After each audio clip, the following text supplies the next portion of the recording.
Hello students, कैसे हैं आप सभी। उम्मीद करती हूँ बहुत अच्छे होंगे। मेरा नाम है प्रियंका और आप सबका बहुत बहुत स्वागत है मैग्नेट ब्रेन्स हिंदी मीडियम पर।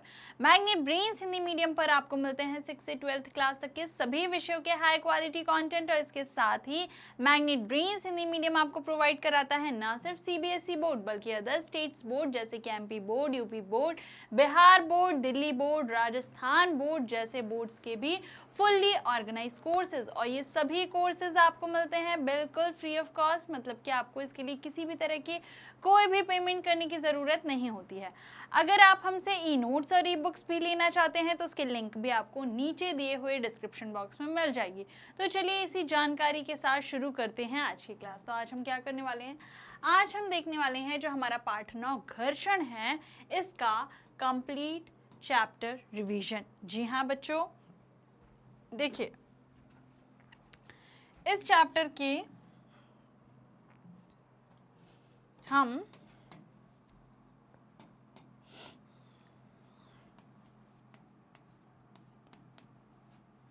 चैप्टर एक्सप्लेनेशन पार्ट कर चुके हैं।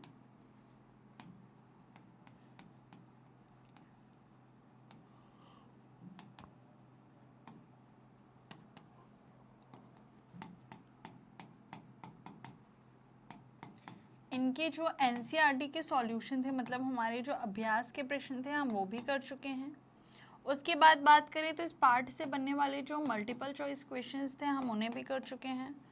और इस चैप्टर से बनने वाले जो मोस्ट इम्पॉर्टेंट क्वेश्चन थे, हम उनको भी कर चुके हैं। ये सारी चीज़ें हमने इसी सीक्वेंस में पढ़ ली हैं, कर ली हैं। अगर आप इन वीडियोस को देखना चाहते हैं या पार्ट 1 से लेके पार्ट 8 तक के पार्ट को भी में से किसी भी पार्ट को देखना चाहते हैं या कोई भी पार्ट देखना चाहते हैं, पार्ट और पार्ट, ठीक है, चैप्टर देखना चाहते हैं या पार्ट देखना चाहते हैं, तो आप प्लेलिस्ट पर जा सकते हैं Hindi magnet brains Hindi medium channel की, ठीक है। वहाँ पर आपको सारी चीज़ें बहुत ही क्लियर वे में मिल जाएंगी। अब आज क्या करेंगे भाई, जब सारी चीज़ें कर चुके तो एक बार क्या करते हैं, फटाफट से जल्दी से हम इस चैप्टर का रिवीजन पार्ट भी देख लेते हैं। तो चलो बिना देर किए इस वीडियो को हम करते हैं स्टार्ट, लेकिन उससे पहले जल्दी से क्या कर दो, आपको करना है फटाफट से लाइक, और हाँ सभी दोस्तों को शेयर भी करना है, ठीक है। सबको बुला के ले आओ, बोल दो कि भाई रिवीजन हो रहा है, रिवीजन पार्ट को छोड़ना नहीं है। फटाफट से सारे बच्चे जल्दी से क्या कर लेते हैं, रिवीजन कर लेते हैं। अब देखो सबसे पहले हम ये देखते हैं कि इस पार्ट में हम पढ़ने क्या क्या वाले हैं। तो सबसे पहले हम क्या देखेंगे, टॉपिक्स देखेंगे, जिनमें से हमारा पहला टॉपिक होगा घर्षण बल। तो सबसे पहले हम घर्षण बल के बारे में जानेंगे, ठीक है। फिर उसके बाद हम क्या जानेंगे, उसके बाद हम जानेंगे घर्षण को प्रभावित करने वाले कारक। फिर हम बात करेंगे घर्षण हानिकारक परंतु अनिवार्य। तो घर्षण क्या है, हानिकारक है लेकिन क्या है, साथ ही साथ अनिवार्य भी है, तो ये बात करेंगे। उसके बाद हम देखेंगे कि घर्षण को बढ़ाना तथा घटाना, ठीक है। क्या देखेंगे, घर्षण को बढ़ाना तथा घटाना, मतलब कि बढ़ाया कैसे जा सकता है, घटाया कैसे जा सकता है। उसके बाद हम बात करेंगे पहिए जो हैं वो घर्षण क्या कर देते हैं, कम कर देते हैं। और फिर हम देखेंगे तरल घर्षण, ठीक है। यहाँ तक हो गया। तो चलो भाई अब हम क्या करते हैं, एक एक करके सारी चीज़ों को, सारे टॉपिक को पढ़ते हैं। सबसे पहले हम बात कर लेते हैं घर्षण की। देखो यहाँ पे हम रिवीजन कर रहे हैं तो हम फटाफट रिवीजन लेकर के चलेंगे, ठीक है। अगर चीज़ों को बहुत डिटेल में समझना है तो आप क्या कीजिए, आप प्लेलिस्ट पे जाइए और उस टॉपिक का वीडियो देखिए, है ना। ये क्या है, हमारा रिवीजन पार्ट है और रिवीजन पार्ट में हम क्या करेंगे भाई, रिवीजन ही करेंगे, ठीक है। तो देखो पहले हम जानते हैं घर्षण क्या है। तो कोई भी वस्तु जो किसी अन्य वस्तु के पृष्ठ पर गति कर रही होती है, ठीक है, उस स्थिति में भी मंद हो जाती है जब उस पर कोई बाहरी बल ना लगाया गया हो। अब कोई वस्तु जो है वो गति कर रही है और वो क्या होता है, अपने आप क्या हो जाती है, मंद हो जाती है, जबकि उस पर बाहर से कोई भी बल नहीं लगा रहे। वस्तु गति कब करती है, जब उस पर कोई बल लगाया जाता है। लेकिन अगर हम बल लगाना बंद कर दें, हमने इस गेंद पे बल लगा के इसको आगे भेज दिया, अब तो कोई बल ही नहीं लगा रहा, फिर भी अपने आप ये रुक कैसे गई। तो ये जो है ना, ये कैसे रुक जाती है, अंततः वह रुक जाती है। ऐसा किसके कारण होता है, ऐसा घर्षण के कारण होता है। जब दो वस्तुएं एक दूसरे के संपर्क में रखी होती हैं तथा एक वस्तु को गति कराते हैं तो गति की विपरीत दिशा में एक बल कार्य करता है और उसको ही हम क्या कहते हैं, घर्षण बल कहते हैं। देखो यहाँ पर जब कोई लड़का किसी केले के छिलके पर कदम रखता है तो वो गिर पड़ता है क्योंकि इस जगह पे घर्षण कम हो जाता है, मतलब कि घर्षण हमारे चलने में भी मदद करता है। ठीक है, ओके, चलें आगे। आगे देखो, घर्षण बल दो सतहों के द्वारा उत्पन्न बल को संदर्भित करता है। अब इसमें कितनी सतह होना आवश्यक है, दो सतहों पर होता है, उनके बीच में ये उत्पन्न होता है। ठीक है, आगे देखें, जो एक दूसरे से संपर्क करते हैं और एक दूसरे के खिलाफ फिसलते हैं। अब ये क्या करते हैं, एक दूसरे के संपर्क करते हैं और क्या होता है, एक दूसरे के खिलाफ ही, मतलब एक दूसरे की विपरीत दिशा में फिसलते हैं। ठीक है, ये बल मुख्य रूप से सतह की बनावट और उन्हें एक साथ आवश्यक बल की मात्रा से प्रभावित होते हैं। अब इसमें सबसे बड़ी चीज़ होती है कि सतह की बनावट क्या है। ठीक है, सतह की बनावट पे ये बहुत ज़्यादा निर्भर करते हैं। वस्तु का कोण और स्थिति घर्षण बल की मात्रा को प्रभावित करते हैं। अब वस्तु का कोण क्या है, मान लो कि सड़क जो है वो अगर ऐसी तिरछी है तो क्या होगा, यहाँ पर से कार जा रही है तो इस पर घर्षण बल कम लगेगा, लेकिन वहीं यहाँ से जो कार जा रही है उसके लिए तो ऊपर चढ़ना है तो उसके लिए घर्षण बल अलग होगा। तो वस्तु का कोण कैसा है और स्थिति कैसी है, ये भी घर्षण बल की मात्रा को प्रभावित करते हैं। उदाहरण देख लें, यदि आपके हाथ में ईंट का एक टुकड़ा है और आप उसे बलपूर्वक जमीन पर खिसकाने की कोशिश करते हैं तो वो आसानी से नहीं खिसकता। ऐसा घर्षण बल के कारण होता है। हाथ में ईंट का टुकड़ा लेकर के किसी खुरदुरी जमीन पर घिसना शुरू करो, वो आसानी से नहीं खिसकेगा। क्यों? क्योंकि वहां पर घर्षण बल अधिक है। अब आ जाती है हमारे पास एक क्रियाकलाप नंबर पहली। तो पहली क्रियाकलाप में क्या कह रहे हैं कि मेज पर रखी किसी पुस्तक को धीरे से धकेलिए। आप ये देखेंगे कि कुछ दूरी चलकर ये रुक जाती है। इसी क्रियाकलाप को विपरीत दिशा में बल लगाकर दोहराइए। क्या इस बार भी पुस्तक रुक जाती है? क्या आप इसका स्पष्टीकरण सोच सकते हैं? क्या हम ये कह सकते हैं कि पुस्तक की गति का विरोध करने के लिए उस पर कोई बल लगना चाहिए? तो देखो यहाँ पर हम पहले चित्र देखते हैं। तो देखो चित्र में हमने क्या किया, यहाँ से हमने इसको धक्का दिया, ठीक है, किताब को, तो ये यहाँ पहुँच गई, आगे फिसल गई। फिर हमने दूसरे साइड हमने बोला कि यार यहाँ से रुक गई तो एक काम करते हैं, इस साइड से करते हैं। इधर से भी जब हमने उसे धक्का दिया तो वो यहाँ पहुँच गई। तो इसका मतलब ये है कि घर्षण सिर्फ एक ही दिशा में काम नहीं करता बल्कि वो दोनों ही दिशाओं में काम करता है। ए तथा बी घर्षण पुस्तक तथा फर्श पृष्ठों के सापेक्ष गति का विरोध करता है। ठीक है, किसी भी दिशा में आप किसी भी चीज को गति कराओ वो उसके विपरीत दिशा पे कार्य करने लग जाएगा। यदि आप बाईं दिशा में बल लगाते हैं तो घर्षण दाईं दिशा में कार्य करता है। यदि आप दाईं दिशा में बल लगाते हैं तो घर्षण बाईं दिशा में कार्य करता है। दोनों स्थितियों में घर्षण पुस्तक की गति का क्या कर रहा है, विरोध करता है। घर्षण बल सदैव ही लगाए गए बल का क्या करता है, हमेशा ही विरोध करता है। वो घर्षण बल पुस्तक तथा मेज के पृष्ठों के बीच क्या कर रहा है, कार्य कर रहा है। ठीक है, ओके, क्लियर है? यहाँ तक तो देखो ऐसा कुछ खास समझाने के लिए है नहीं, ये सारी चीज़ें हम बहुत बार पढ़ के आ चुके हैं। हमने चैप्टर के एक्सप्लेनेशन में पढ़ा, हमने एनसीईआरटी सॉल्यूशन में पढ़ा, एमसीक्यू में पढ़ा, एमआईक्यू में पढ़ा। तो यहाँ पे भी अब वही बस हम रिवाइज ही तो कर रहे हैं सारी चीज़ों को कि क्या क्या है। घर्षण पुस्तक की गति का क्या कर रहा है, विरोध कर रहा है। सिर्फ पुस्तक की गति ही नहीं, कोई भी चीज़ हो अगर वो गति में है तो सदैव वो क्या करता है, घर्षण बल उसका विरोध करता है। आगे देखो, घर्षण को प्रभावित करने वाले कारक देखते हैं कि कौन कौन से ऐसे कारक हैं। घर्षण संपर्क में आने वाले दो पृष्ठों की अनियमितताओं के कारण होता है। घर्षण किसके कारण होता है, जो दो पृष्ठ हैं उनके बीच में क्या होती है, अनियमितताएं होती हैं, ये उसके कारण होता है।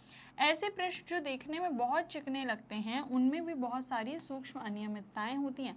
अब कई सारे पृष्ठ हमें देखने में कैसे लगते हैं कि अरे ये तो बहुत ज़्यादा चिकने हैं, लेकिन उनमें भी क्या होती हैं, बहुत सारी सूक्ष्म छोटी छोटी अनियमितताएं होती हैं।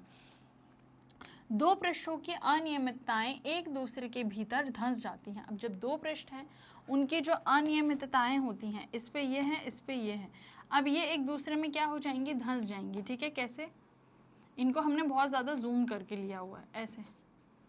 ठीक है, तो ये क्या हो गई, ये एक दूसरे में धंस जाती हैं। ठीक है। और जैसे धंस जाती हैं तो क्या होता है, ये फंस जाएंगी और रुक जाती हैं। जैसे यहाँ पे हम मान लेते हैं ये पुस्तक का पृष्ठ है और ये मेज का पृष्ठ है, तो देखो यहाँ पे अनियमितताएं दिख रही हैं, देखो ध्यान से, ये अनियमितताएं हैं और ये पुस्तक की अनियमितताएं, दोनों एक दूसरे में धंस गई हैं और फिक्स हो गई हैं, अब वो आगे नहीं बढ़ पा रही हैं। और इसकी वजह से क्या हो रहा है कि उसकी गति प्रभावित हो रही है। आगे देखो, जब हम एक पृष्ठ पर दूसरे पृष्ठ को गति कराने का प्रयास करते हैं तो हमें इस अंतःबंधन यानी कि जो इंटरलॉकिंग हो जाती है, इसको पार करने के लिए कुछ बल लगाना पड़ता है। अब जब इसे आगे और गति कराना है, बढ़ाना है, तो ये जो इंटरलॉकिंग हो जाती है हमें उस पर बार बार क्या बल लगाना पड़ता है। खुरदुरे पृष्ठों पर ये अनियमितताएं अधिक संख्या में होती है। अगर हम खुरदुरे पृष्ठ की बात करें, रुक्ष पृष्ठ की बात करें, तो उस जगह पे ऐसी अनियमितताएं ज़्यादा देखने को मिलती हैं। अतः यदि पृष्ठ रुक्ष हो तथा घर्षण बल अधिक होता है, जहाँ पर पृष्ठ रुक्ष होगा वहाँ पर घर्षण बल कैसा होगा, अधिक होगा। ठीक है। एक और क्रियाकलाप आ जाती है, क्रियाकलाप नंबर 2। देखो यहाँ पे क्या बोलते हैं, किसी ईंट के चारों ओर एक डोरी बांधिए, ईंट को कमानीदार तुला द्वारा खींचिए, आपको कुछ बल लगाना पड़ता है। जैसे ही ईंट गति करना आरंभ करे, कमानीदार तुला का पाठ्यांक लीजिए, इससे आपको उस घर्षण बल की माप प्राप्त होगी जो ईंट तथा फर्श के पृष्ठों के बीच लगता है। अब ईंट पर पॉलीथीन का टुकड़ा लपेटिए और क्रियाकलाप को दोहराइए। क्या आप उपरोक्त दोनों स्थितियों में कमानीदार तुला के पाठ्यांकों में कोई अंतर पाते हैं? इस अंतर का क्या कारण हो सकता है? ईंट पर जूट का एक टुकड़ा लपेटकर इसे क्रियाकलाप को दोहराइए। आपने क्या पाया, मतलब कि हमें 3 बार इस क्रियाकलाप को करना है। एक बार तो ये कमानीदार तुला को यहाँ पे लगा देना है और फिर इसको ऐसे ही धागे से खींचना है। यहाँ पे कुछ पाठ्यांक आएगा, उसको नोट कर लेना है। फिर इस पर पॉलीथीन लपेट देनी है, फिर से खींचना है, फिर कुछ आएगा, उस पाठ्यांक उसको नोट कर लेना है। उसके बाद इस पर जूट का कपड़ा लपेटना है और फिर से कोई पाठ्यांक आएगा, उसे भी नोट कर लेना है। और फिर उन तीनों नोट जो किया है ना आपने पाठ्यांक नोट, उसको क्या करना है, उसको ध्यान से देखना है, उसमें क्या अंतर आता है वो देखना है। तो भाई देखो, जब हम ऐसे करेंगे ना, इस खाली इसको ईंट को अगर हम खींचेंगे तो क्या होगा, बहुत अधिक घर्षण बल प्राप्त होगा। पॉलीथीन में कम प्राप्त होगा, जूट के कपड़े में उससे थोड़ा ज़्यादा होगा। कमानीदार तुला द्वारा ईंट को खींचा जा रहा है। ठीक है। आगे देखो, कमानीदार तुला होता क्या है, साइड में आपको फोटो दी हुई है। कमानीदार तुला वह युक्ति है जिसके द्वारा किसी वस्तु पर लगने वाले बल को मापा जाता है। इसमें एक कुंडलित कमानी होती है जिसमें बल लगाने पर प्रसार हो जाता है। कमानी के इस प्रसार की माप इसके अंशांकित पैमाने पर चलने वाले संकेतक द्वारा की जाती है। पैमाने के पाठ्यांक द्वारा बल का परिमाण प्राप्त होता है। अब इसमें एक कुंडली होती है और जैसे इस पे बल लगाते हैं तो क्या होता है, उसका प्रसार होता है, उससे हमें क्या पता चलता है, परिमाण प्राप्त होता है। तो सिंपल सी बात है कि ये इसका प्रयोग क्या, बल को प्राप्त करने के लिए किया जाता है। घर्षण क्योंकि एक बल होता है तो इसके द्वारा हम उसे प्राप्त कर लेते हैं। ठीक है, आगे देखेंगे। आगे आ जाती है हमारे पास एक और क्रियाकलाप, क्रियाकलाप नंबर 3। इसमें क्या कह रहे हैं कि किसी चिकने फर्श अथवा किसी मेज पर कोई आनत समतल बनाइए। ठीक है, इसके लिए आप ईंटों के सहारे रखा कोई लकड़ी का तख्ता उपयोग कर सकते हैं। आनत समतल के किसी बिंदु पर पेन से कोई चिन्ह अंकित कीजिए। अब कोई पेंसिल सेल इस बिंदु से नीचे लुढ़कने दीजिए। रुकने से पूर्व यह मेज पर कितनी दूर तय करता है, उस दूरी को नोट कीजिए। अब मेज पर कोई कपड़ा बिछा दीजिए। ये सुनिश्चित कीजिए कि कपड़े में सिलवट ना हो। उपरोक्त क्रियाकलाप को फिर से कीजिए। अब देखो भाई, चित्र देखो, हमको क्या करना है, एक ऐसी व्यवस्था बना लेनी है। ठीक है, और ऐसी व्यवस्था में क्या करना है, एक निशान यहाँ पे बना लेना है और वहाँ पर एक सेल होती है ना, घड़ी की सेल, उसको रखना है और छोड़ना है और देखना है वो कितनी दूरी तक जाती है, उसकी दूरी नाप लेनी है। अब सेम ऐसे ही करना है, बस कुछ नहीं करना है, यहाँ पे कपड़ा बिछा देना है, इसको वैसा का वैसे ही रखना है, उसी दूरी से फिर से सेल को नीचे करना है और फिर देखना है कि वो कितनी दूरी तय करती है। तो आप देखेंगे कि यहाँ पे वो ज़्यादा दूरी तय कर रही है, क्यों, क्योंकि यहाँ पर घर्षण कम है। वहीं अगर हम देखें यहाँ पर तो कपड़े पे घर्षण ज़्यादा है, इसकी वजह से ये कम दूरी तय कर पाता है। ठीक है, पेंसिल सेल विभिन्न पृष्ठों पर भिन्न भिन्न दूरियाँ तय करता है, किसकी वजह से, घर्षण की वजह से। आगे देखें, दो पृष्ठों के बीच अनियमितताओं के अंतःबंधन के कारण घर्षण होता है। अब घर्षण किसकी वजह से होता है? जब दो पृष्ठों के बीच में अनियमितताएं होती हैं, ठीक है, और उनका अंतःबंधन हो जाता है। यदि पृष्ठों को बलपूर्वक दबाएं तो घर्षण में वृद्धि हो जाएगी। अब अगर हम उनको और दबा दें और ज़्यादा उनको लॉक कर दें तो क्या होगा? घर्षण में भी वृद्धि हो जाएगी। इसका अनुभव आप किसी चटाई को उस समय खींचकर कर सकते हैं जब उस पर कोई व्यक्ति नहीं बैठा है तथा जब कोई व्यक्ति उस पर बैठा है। अगर आप बिना बैठे हुए इंसान की चटाई खींचोगे तो आप आसानी से खींच लोगे, वहीं अगर उस चटाई पे कोई व्यक्ति बैठ जाता है तो उसे खींचना आपके लिए क्या होता है? मुश्किल होता है, ठीक है। विराम अवस्था से किसी बॉक्स को गतिशील करना थोड़ा कठिन होता है, जबकि किसी गतिशील बॉक्स को उसी दिशा में सरकाना ज़्यादा आसान होता है। अब देखो, ये बॉक्स है, ये विराम अवस्था में था, इसको हमें गतिशील करना है तो हमको इस पर बहुत ज़्यादा बल लगाना पड़ेगा, है ना, तो हमारे लिए कठिन हो जाएगा। वहीं अगर ये बॉक्स पहले से ही गति में हो फिर हम बल लगाएं तो हमारे लिए वो क्या हो जाएगा? आसान हो जाता है।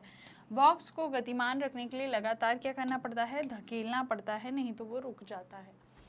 किसी रुकी हुई वस्तु को विराम से गति प्रारंभ करने की स्थिति में घर्षण पर पार पाने के लिए वस्तु पर लगाया जाने वाला बल स्थैतिक घर्षण की माप होती है। अब क्या हम आ गए हैं कि कुछ घर्षण के बारे में जान रहे हैं, जैसे कि हम बात कर रहे हैं किसकी? स्थैतिक घर्षण की। तो स्थैतिक घर्षण क्या है? कि कोई भी रुकी हुई वस्तु है उसको जब हम विराम से गति अवस्था में ले जाते हैं तो उस स्थिति में जो घर्षण को पार पाने के लिए हम वस्तु पे क्या लगाते हैं? एक बल लगाते हैं जो क्या होता है? स्थैतिक घर्षण बल होता है। इसके विपरीत किसी वस्तु को उसी चाल से गतिशील रखने के लिए आवश्यक बल उसके सर्पी घर्षण की माप होती है। अब क्या है? कोई वस्तु ऑलरेडी गति में है, उस समय अगर हम बात करें तो वहाँ पे क्या कार्य कर रहा होता है? सर्पी घर्षण कार्य कर रहा होता है। जब बॉक्स सरकना आरंभ कर देता है तो उसके पृष्ठ के संपर्क बिंदुओं को उतना समय नहीं मिल पाता कि वे फर्श के संपर्क में बिंदु पर धंस सके। अब जब कोई चीज़ गति कर रही होती है तो वो क्या इतना ज़्यादा उसको समय ही नहीं मिल पाता कि वो इंटरलॉकिंग कर सके, तो वहाँ पर क्या है? सर्पी घर्षण होता है, ठीक है। अतः सर्पी घर्षण स्थैतिक घर्षण से कुछ कम होता है। तो सबसे अधिक क्या हो गया? स्थैतिक घर्षण, और उससे कम क्या हो गया? सर्पी घर्षण। इसलिए किसी बॉक्स में गति आरंभ करने की अपेक्षा पहले से ही गतिमान बॉक्स की गति बनाए रखना सरल हो जाता है। तो स्थैतिक घर्षण ज़्यादा होता है तो वहाँ पर हमें ज़्यादा बल लगाना पड़ता है। वहीं अगर हम बात करें पहले से ही गतिमान बॉक्स की तो वहाँ पर सर्पी घर्षण होता है, ठीक है, और वहाँ पर बल कम लगाना पड़ता है। आगे देखो, अब हम एक एक करके इनको समझ लेते हैं। अगर हम सबसे पहले बात किसकी करें? स्थैतिक घर्षण की बात करें तो स्थैतिक घर्षण को घर्षण बल के रूप में परिभाषित किया जाता है जो दो सतहों के बीच तब कार्य करता है जब वे एक दूसरे के सापेक्ष किसमें? विराम अवस्था में होते हैं, ठीक है। जब बल की थोड़ी मात्रा लगाई जाती है तो स्थैतिक बल का परिमाण विपरीत दिशा में बराबर होता है। जब बल बढ़ता है तो किसी बिंदु पर अधिकतम स्थैतिक घर्षण पहुंच जाता है। अब देखो यहाँ पे क्या बोल रहे हैं कि जब बल की थोड़ी मात्रा लगाई जाएगी तो स्थैतिक बल का जो परिमाण है वो क्या करेगा? विपरीत दिशा में बराबर होगा, ठीक है। और जब बल बढ़ता है तो किसी बिंदु पर अधिकतम स्थैतिक घर्षण पहुंच जाता है। जैसे जैसे बल बढ़ता जाएगा तो स्थैतिक घर्षण भी कैसा होता जाएगा? उच्चतम होता जाएगा। स्थैतिक घर्षण के उदाहरण की बात करें तो बर्फ पे स्कीइंग, दोनों हाथों को आपस में रगड़कर गर्मी पैदा करना, टेबल लैंप मेज पर रखा हुआ है तो वो विराम अवस्था में है तो कौन सा? स्थैतिक घर्षण है, ठीक है। तो ये कुछ उदाहरण हो गए किसके? स्थैतिक घर्षण के। वहीं अब अगर हम बात करें किसकी? सर्पी घर्षण की, तो देखो सर्पी घर्षण को उस प्रतिरोध के रूप में परिभाषित किया जाता है जो किसी दो वस्तुओं के बीच तब उत्पन्न होता है जब वे एक दूसरे के विरुद्ध फिसलती हैं। अब ये तब काम करता है जब कोई वस्तु एक दूसरे क्या होती है? फिसलती है, एक दूसरे के विरुद्ध में जब फिसलेगी तो वहाँ पर सर्पी घर्षण होगा। अब सर्पी घर्षण के उदाहरण की बात करें तो फर्श पर ब्लॉक का फिसलना, डेक में एक दूसरे के विरुद्ध फिसलते हुए दो कार्ड, ठीक है। तो अगर हम किसी फर्श पर किसी ब्लॉक के फिसलने की बात करें तो वहाँ पर सर्पी घर्षण हो रहा है, और अगर डेक जो है, कार्ड का डेक है, उसके अंदर जो कार्ड्स हैं वो एक दूसरे के विरुद्ध फिसल रहे हैं तो ये भी क्या है? सर्पी घर्षण है, ठीक है। चले आगे। यदि घर्षण ना हो तो आप पेन अथवा पेंसिल से नहीं लिख सकते। अब क्या है? अब हमारा टॉपिक आ गया घर्षण जो है वो हानिकारक है लेकिन अनिवार्य भी है। क्यों? देखो, घर्षण नहीं होगा तो हम किसी चीज़ पे लिख नहीं पाएंगे। जब आपके शिक्षक चौक से श्याम पट पर लिखते हैं तो श्याम पट का रुक्ष पृष्ठ रगड़ द्वारा चौक से कुछ कणों को उतार देता है जो श्याम पट से चिपक जाते हैं और इस प्रकार श्याम पट पर आपको लिखावट दिखाई देती है।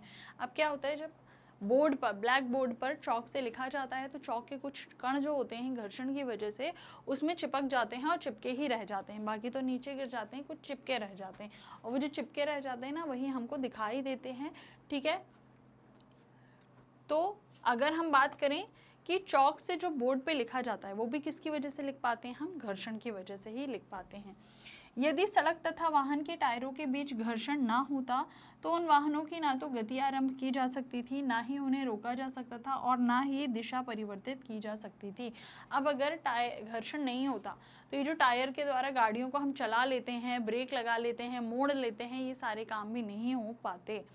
ठीक है, यहाँ देखो दिया है घर्षण के कारण दीवार में कील गड़ जाती है। यदि कोई वस्तु गति आरंभ कर दे तो वह कभी नहीं रुकेगी यदि वहां घर्षण ना हो। अब घर्षण नहीं होगा तो क्या होगा कि अगर किसी चीज ने गति आरंभ कर दी तो वो गति करता ही चला जाएगा, करता ही चला जाएगा, क्योंकि उसको रोकने के लिए कोई बल कार्य ही नहीं कर रहा है ना। तो अगर घर्षण नहीं होता तो ऐसी भी दिक्कतें आ सकती थी।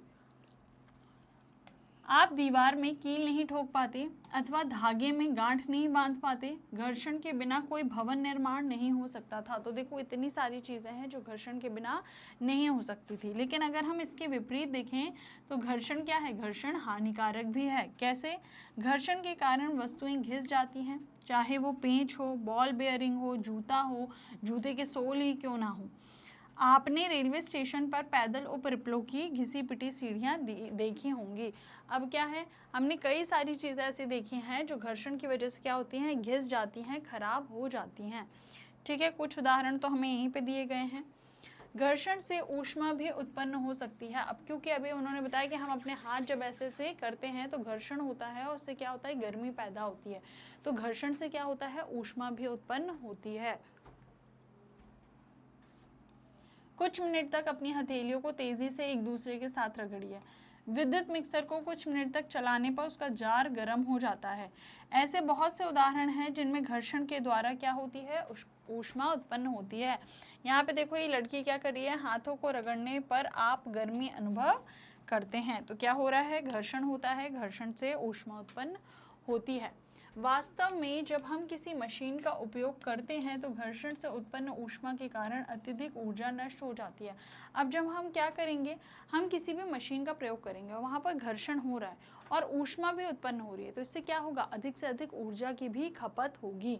ठीक है, यहाँ पे देखो क्या दिया है, घर्षण के कारण माचिस की तीली को रगड़ने पर वह आग पकड़ लेती है। घर्षण की वजह से ही जब हम माचिस की तीली को उसके पृष्ठ पे क्या करते हैं, घिसते हैं, तो क्या होता है, माचिस की तीली जल जाती है और आग पकड़ लेती है।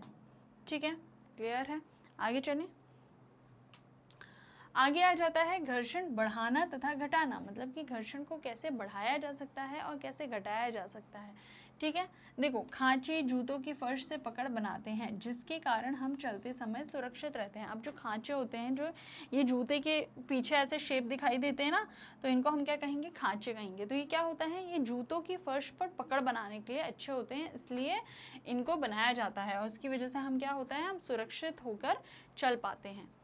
इसी प्रकार कार, ट्रक तथा बुलडोजर के टायर भी खांचेदार होते हैं जिससे सड़क से उनकी पकड़ अच्छी बनती है। अब क्या होता है, जो कार है, ट्रक है, बुलडोज़र है, ये सारी चीज़ें जो हैं, इनके जो टायर्स हैं, जैसे यहाँ पर आपको ये टायर दिख रहा है, ये टायर पे भी कुछ ऐसी डिज़ाइंस होती है। तो ये डिज़ाइन क्या शो के लिए तो होती नहीं है, तो ये किस लिए होती है, ये डिज़ाइन इसलिए बनाई जाती है ताकि क्या हो कि वो उन अनियमितताओं के साथ जुड़ जाएं और क्या हो, सड़क पे उनकी पकड़ जो हो कैसी रहे, अच्छी बनी रहे, वो फिसले नहीं।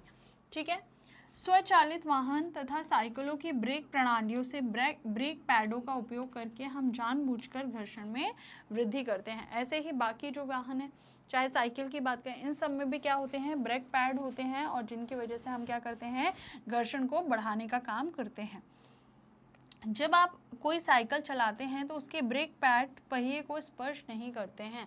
अब हमने अगर अपनी साइकिल देखी है तो साइकिल में क्या होते हैं, ब्रेक पैड होते हैं, और ये जो होते हैं साइकिल को तब तक स्पर्श नहीं करते जब तक कि हम जब तक ब्रेक लीवर को नहीं दबाते हैं। जब आप ब्रेक लीवर को दबाते हैं तो ये पैड घर्षण के कारण रिम की गति को रोक देते हैं और पहिया गति करना बंद कर देता है। जैसे हम लीवर को दबाते हैं तो क्या करते हैं, वो पैड जो हैं वो पहिए की रिम को रोक देते हैं, है ना, घर्षण से। और जब ऐसा होता है, जब वो उसको रोक देते हैं तो क्या होता है, पहिए जो होते हैं वो गति करना बंद कर देते हैं और हमारी साइकिल रुक जाती है। कबड्डी के खिलाड़ी अपने हाथों पर मिट्टी रगड़ते हैं ताकि वे अपने प्रतिद्वंदी को अच्छी तरह पकड़ सकें। अब मिट्टी क्या होती है, मिट्टी होती है खुरदुरी, है ना, तो ये ऐसी रुक्ष होती है, तो ये ऐसे पदार्थ को अपने हाथों पर लगाते हैं ताकि क्या हो, अन्य खिलाड़ियों के साथ इनकी पकड़ अच्छी बन सके। व्यायामी यानी कि जो जिम्नास्ट होते हैं वो क्या करते हैं, अपने हाथों पर कोई रुक्ष पदार्थ लगा लेते हैं ताकि घर्षण में वृद्धि करके वो क्या कर सकें, वो भी अच्छी पकड़ बना सकें।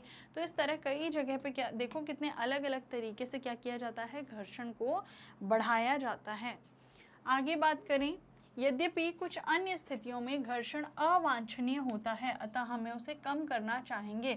अब कुछ स्थितियों, अन्य स्थितियों की बात करें तो उन जगह पे जो घर्षण है ना, ये अवांछनीय होता है, ये चाहा नहीं जाता है। कुछ जगह पे तो हमें बढ़ाना पड़ता है, लेकिन कुछ जगह पे हमें इसकी बिल्कुल ज़रूरत नहीं होती, अवांछनीय होता है। तो ऐसी जगह पे हमें क्या करना होता है, ऐसी जगह पे हमें उसे कम करना होता है। जैसे कि बात करें, कैरम बोर्ड पर हम महीन पाउडर घर्षण को कम करने के लिए छिड़कते हैं।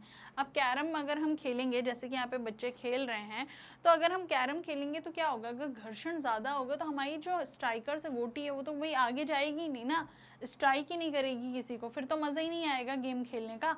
तो हम वहाँ पर घर्षण को कम करते हैं क्या करके, एक महीन पाउडर उस पर छिड़क के। जब हम दरवाज़ों के कब्जों में तेल की कुछ बूंदें डालते हैं तो दरवाज़ा सहज ही घूमने लगता है। दरवाज़ा का खुल नहीं रहा, बंद नहीं हो रहा है, तो जैसे ही हम उसमें तेल की कुछ बूंदें डालते हैं, घर्षण को कम करते हैं, तो वो कैसे होने लगता है, खुलना शुरू हो जाता है। साइकिल तथा मोटर के मैकेनिक इन मशीनों के गतिशील भागों के बीच ग्रीस लगाते हैं।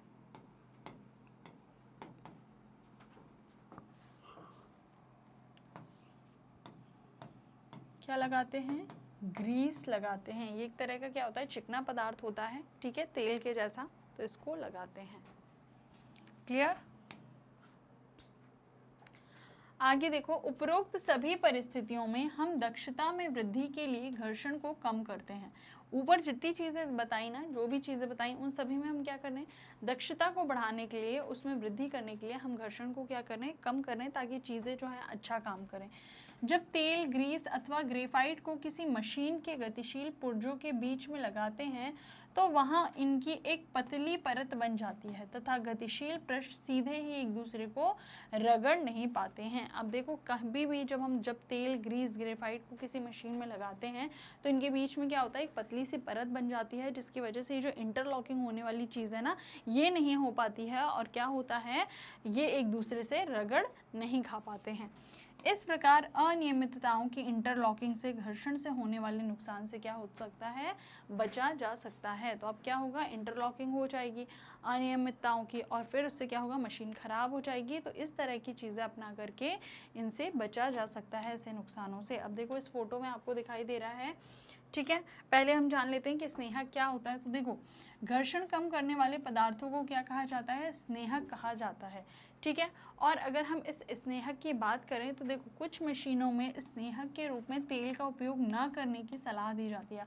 अब कुछ स्नेहक जो होता है एक तरह का चिकनाई वाला पदार्थ होता है, तेल की तरह होता है, और कुछ मशीनों में इसका प्रयोग करने के लिए क्या किया जाता है, मना किया जाता है। क्यों? क्योंकि उस जगह पे इसका काम नहीं होता है, वहाँ पर घर्षण को कम करने के लिए गतिशील पुर्जों के बीच में क्या कर दिया जाता है, वायु की गति का उपयोग किया जाता है। यहाँ देखो, स्नेहक का प्रभाव दिखाया गया है। ये सतह 2 है, ये सतह 1 है, और इनके बीच में ये स्नेहक एक चिकनाई युक्त पदार्थ है। तो देखो, आप लोग देख पा रहे हो कि ये दोनों एक दूसरे के कांटेक्ट में नहीं है, जिसकी वजह से इंटरलॉकिंग नहीं हो रही है, मतलब कि आप घर्षण जो है यहाँ पर कम काम कर रहा है, ठीक है। और इससे मशीन जो होती है वो ख़राब नहीं होती है।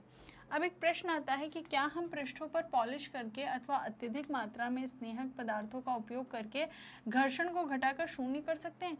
अब इन्होंने क्या पूछा है, ये यहाँ पर बोल रहे हैं कि क्या हम जो घर्षण है उसको पूरी तरह से खत्म कर सकते हैं? बताइए क्या ऐसा हो सकता है यहाँ पे? तो देखो ऐसा ना नहीं हो सकता है, ठीक है। आंसर देखेंगे, घर्षण कदापि पूर्णतः समाप्त नहीं हो सकता है। कोई पृष्ठ पूर्णतः चिकना नहीं होता, उसमें कुछ अनियमितताएं अवश्य होती हैं। अब कभी भी घर्षण पूरी तरह से समाप्त नहीं होता कि हम चाहें कि बिल्कुल शून्य कर दें, तो ऐसा नहीं होता है। कितना भी चिकना पृष्ठ हो, लेकिन उसमें कुछ ना कुछ अनियमितताएं, सूक्ष्म से सूक्ष्म अनियमितताएं अवश्य होती हैं, ठीक है। अब आ जाते हैं पहिए घर्षण कम कर देते हैं। पहिए जो होते हैं, व्हील्स जो होते हैं, वो फ्रिक्शन को रिड्यूस करते हैं। तो चलो अब हम यहाँ पे पहले जान लेते हैं कि ये लोटन घर्षण क्या होता है। देखो लोटन घर्षण की बात करें तो ये उस बल के रूप में परिभाषित किया जाता है जो गेंद या फिर पहिए की गति का प्रतिरोध करता है, और ये घर्षण का सबसे कमजोर प्रकार होता है। तो ये क्या होता है?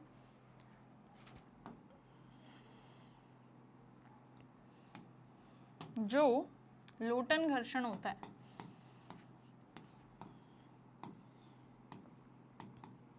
या फिर रोलिंग घर्षण, ठीक है, ये पहिए, गेंद,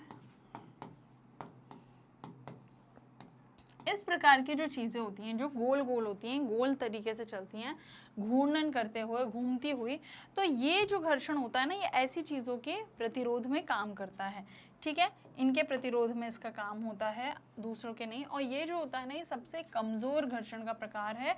क्यों? क्योंकि ये सबसे कम होता है, ठीक है। अब इसके कुछ उदाहरण देखें तो जमीन पर लट्ठे का लुढ़कना, चलती गाड़ियों के पहिए।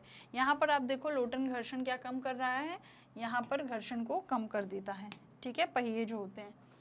अब एक क्रियाकलाप आता है 9.4, देखो इसमें क्या बोल रहे हैं।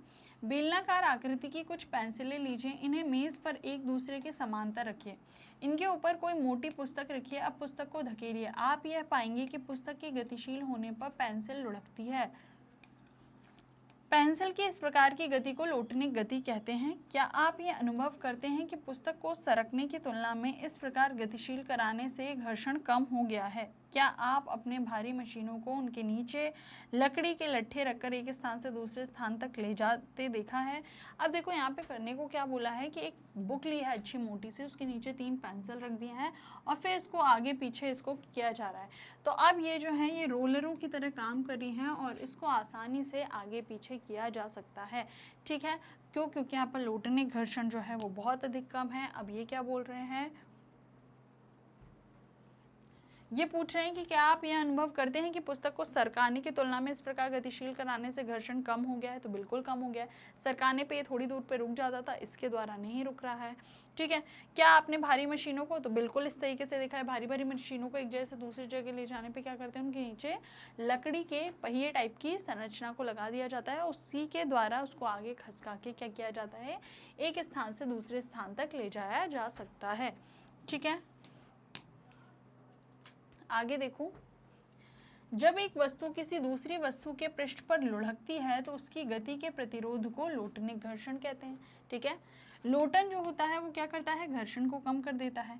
किसी वस्तु को दूसरी वस्तु पर सरकने की तुलना में लोटन करना सदैव आसान होता है। अब जो कोई वस्तु है उसको दूसरी वस्तु पर सरकने की तुलना में देखें तो लोटन करना क्या होता है, उसको ज़्यादा आसान लगता है। यही कारण है कि रोलर से सामान खींचना सुविधाजनक हो जाता है। रोलर भी क्या होता है, वही लोटन होता है, ठीक है। आगे देखेंगे, क्योंकि लोटनिक घर्षण सर्पी घर्षण से कम होता है, इसलिए अधिकांश मशीनों में सर्पण को बॉल बेयरिंग के उपयोग के द्वारा लोटन में प्रतिस्थापित किया जाता है। अब क्या है, जो लोटनिक घर्षण है वो सर्पी घर्षण से भी कम है। सबसे कम क्या था, सबसे अधिक क्या था, स्थैतिक घर्षण, उससे कम सर्पी घर्षण, सर्पी घर्षण से भी कम क्या है, लोटनिक घर्षण है। तो इसको मशीनों में जहाँ पर भी सर्पण यूज हो रहा है ना, उस जगह पे, जैसे कि बॉल बेयरिंग की बात करें तो बॉल बेयरिंग का उपयोग क्यों किया जाता है, उसमें जो लोटनिक घर्षण है उसको उत्पन्न करने के लिए किया जाता है। जैसे कि छत के पंखे, साइकिलों में धुरी तथा नाभि के बीच में जो बॉल बेयरिंग लगी होती है उसका उपयोग इसके सामान्य उदाहरण है। अब पंखे के उसमें लगाया जाता है इसको, ठीक है। ये यहाँ देखो,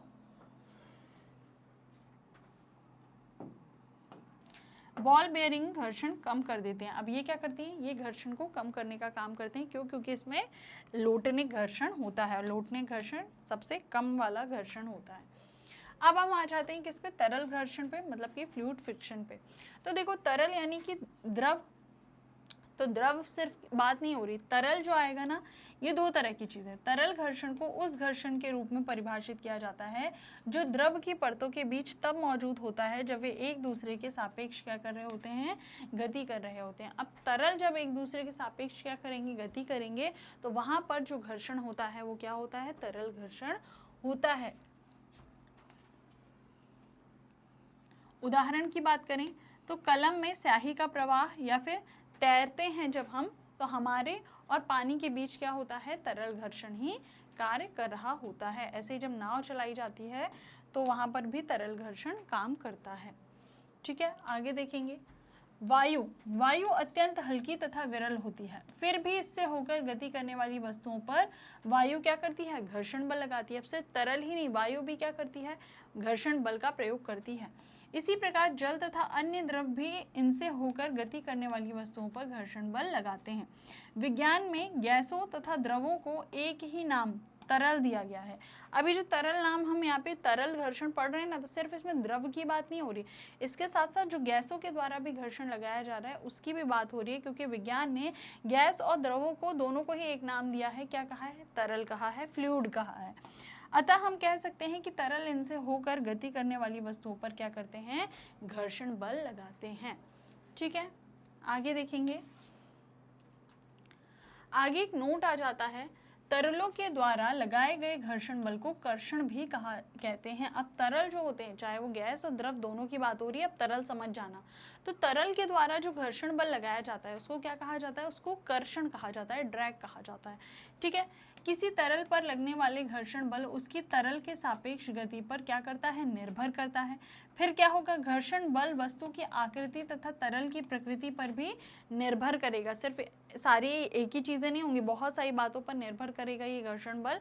ठीक है, कि घर्षण बल उसकी मतलब उसकी गति किस पर है, उस पर निर्भर करता है, उसकी आकृति कैसी है, तरल की प्रकृति कैसी है, इन सभी पर भी निर्भर करता है। जब वस्तुएं किसी तरल में गति करती हैं तो उन्हें उन पर लगे घर्षण बल पर पार पाना होता है। जब भी वो किसी चीज पे गति करेंगी तो जो उन पर घर्षण बल लग रहा है उसको पार करके आगे निकलना पड़ता है, और इस प्रक्रिया में उनकी ऊर्जा का क्या होता है, क्षय होता है, अधिक ऊर्जा लगती है। ठीक है, अतः घर्षण को कम से कम करने के लिए प्रयास किए जाते हैं। अब क्या किया जाएगा, भाई ऐसा है तो फिर उसको कम से कम उसका घर्षण वहाँ पर कार्य करे, ऐसे प्रयास किए जाते हैं। पक्षी तथा मछलियाँ जो होती हैं वो तरल में गति करती हैं, उनके शरीर का विकास इस प्रकार हुआ होगा कि तरल में गति करते समय घर्षण पर पार पाने में उनकी ऊर्जा का क्षय यथासंभव कम हो। अब देखो हम क्या देखते हैं कि जो पक्षी हैं ये हवा में उड़ते हैं और ये भी तो क्या करते हैं, घर्षण को पार करते हैं। वही मछली पानी में रहती है और पानी में तैरते हुए वो भी घर्षण को कम करती है। तो इनके शरीर की आकृति ही ऐसी ही कुछ बनाई गई है ताकि इनका जो ऊर्जा का क्षय है ना वो बहुत अधिक भी ना हो और ये उस घर्षण को पार भी पा सकें। सभी वाहनों के डिजाइन इस प्रकार बनाए जाते हैं कि तरल घर्षण क्या हो जाए, कम हो जाए। इसीलिए देखो इस तरह के जो वाहन होते हैं ना उनकी भी आकृति उन्हीं के प्रकार बनाई जाती है। जैसे कि पक्षी की आकृति का वायुयान बनाया जाता है, वहीं आप देखेंगे मछली की आकृति की नाव और जो जहाज होते हैं वो बनाए जाते हैं। ठीक है, तो यहाँ पर हमारे इस पार्ट का जो कंप्लीट चैप्टर रिवीजन था ये कंप्लीट हो गया है। उम्मीद है कि आपकी भी सारी चीज़ें, सारे टॉपिक रिवाइज हो गए होंगे, कहीं भी कोई डाउट नहीं रहा होगा। अगर इसके बाद भी कहीं कोई डाउट आता है तो आप नीचे दिए हुए कमेंट बॉक्स में बिल्कुल पूछ सकते हैं। ठीक है, अब हम क्या करेंगे, अब हम इसके बाद स्टार्ट करेंगे अपना एक न्यू चैप्टर। तो आगे आने वाले सभी चैप्टर के लिए, आगे आने वाले सभी वीडियो के लिए और इसी तरह के और अच्छे अच्छे वीडियो देखने के लिए जुड़े रहिए मैग्नेट ब्रेन्स के यूट्यूब चैनल, वेबसाइट और एप्लीकेशन के साथ। मैग्नेट ब्रेन्स इंडिया का number 100% free online education platform. अगर आप हमसे ई नोट्स और ई बुक्स भी लेना चाहते हैं तो उसकी लिंक भी आपको नीचे दिए हुए डिस्क्रिप्शन बॉक्स में मिल जाएगी। इसी के साथ हमारे पास है आपके लिए कई सारे टॉप कोर्सेज, जैसे कि बात करें CBSE board, Delhi board, Bihar board, UP board, MP board, Rajasthan board, वैदिक मैथ्स क्रैश कोर्स और स्पोकन इंग्लिश। और ये सभी टॉप कोर्सेज आपको मिलते हैं हाई क्वालिटी एजुकेशन के साथ, इंग्लिश और हिंदी दोनों ही मीडियम में। साथ साथ ही इन कोर्सेज़ के लिए आपको किसी भी तरह का कोई पेमेंट नहीं करना पड़ता, कोई सब्सक्रिप्शन नहीं लेना पड़ता, क्योंकि सभी टॉप कोर्सेज़ आपको मिलते हैं 100% फ्री ऑफ कॉस्ट। अगर आप हमसे अदर सोशल मीडिया प्लेटफॉर्म पर भी जुड़ना चाहते हैं तो आप हमें फॉलो कर सकते हैं, फेसबुक पर, इंस्टाग्राम पर, ट्विटर पर और टेलीग्राम पर भी। तो अगर आपको आज का वीडियो अच्छा लगा हो तो वीडियो को लाइक करें, दोस्तों को शेयर करें और चैनल को सब्सक्राइब करना ना भूलें। मिलते हैं नेक्स्ट टॉपिक के साथ, तब तक के लिए बाय बाय।